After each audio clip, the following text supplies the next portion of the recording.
you're wondering how I can be up here right now doing his eulogy.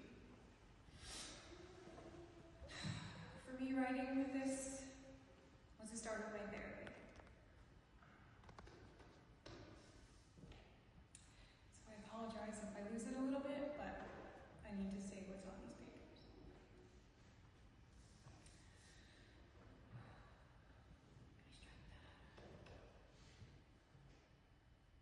He was Dad, grandfather, Roger, Papa Raj, Uncle Roger, Brother Raj, Alphonse, and for way back in the day, it was known as the Maharaji. My father was many things to many people. He was mostly a gentle, quiet, smiling man of few words. That is, if you only knew him within the last 15 to 20 years.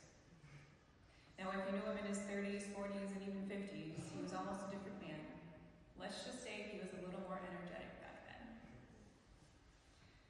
Family was always incredibly important to him, but he also loved a good party.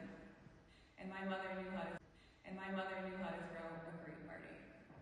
For his 40th birthday, she organized a black tie affair at our home in Southington.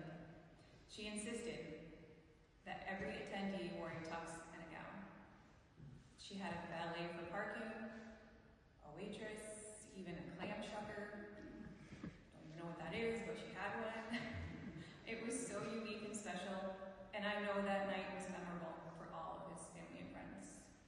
I see you guys nodding because I know some of you were there. Whether you knew my dad in his early party years or his chill older years, you would know that he was a great human who was respected and loved.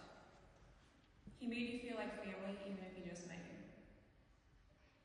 Our home was always open to anyone, but he especially loved when his nephews would visit, aka the misfit group. Mom wasn't always a fan of the really late and usually loud nights, but the conversations had between Uncle Roger and his nephews.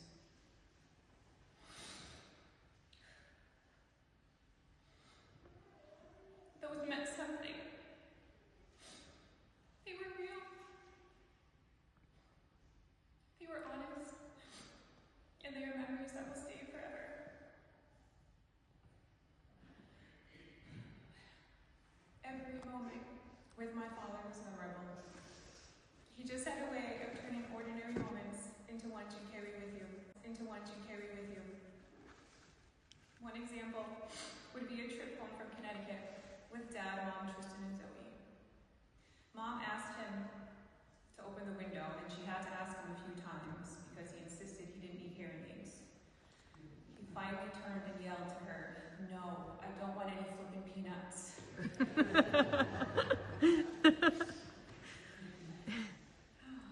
Dad taught many lessons in his 73 years. One of the more recent ones was never walk into his house unannounced. My father enjoyed his cup of coffee at the kitchen table in the noon. I know Dennis and Donovan and possibly a few others will forever have the image of my dad's backside running for his room. He believed that you should always try to find humor in life, especially when things get really tough. He believed in God. He believed in his love for my mother, my sister, my brother, and me.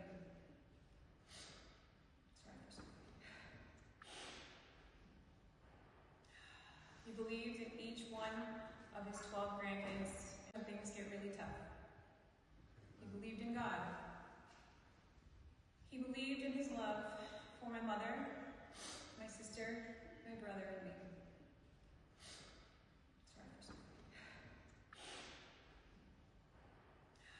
He believed in each one of his 12 grandkids and 2 great-granddaughters.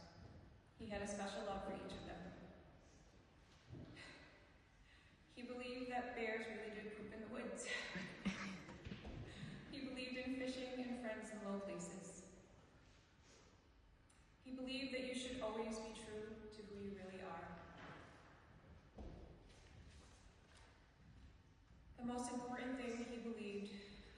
lesson I learned years ago after he quit smoking and drinking.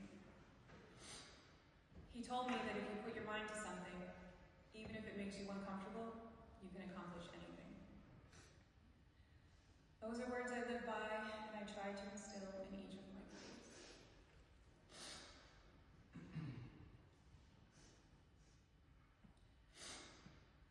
As you have heard, my dad was a great man.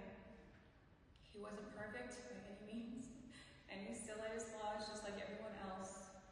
But in this life, he did find peace. And he spread the love with his kind smile everywhere he went, unless you were driving too slow in front of him.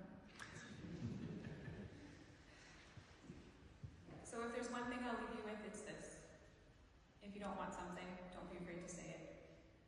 Remember the words of my father, and just say, no, I don't want anything.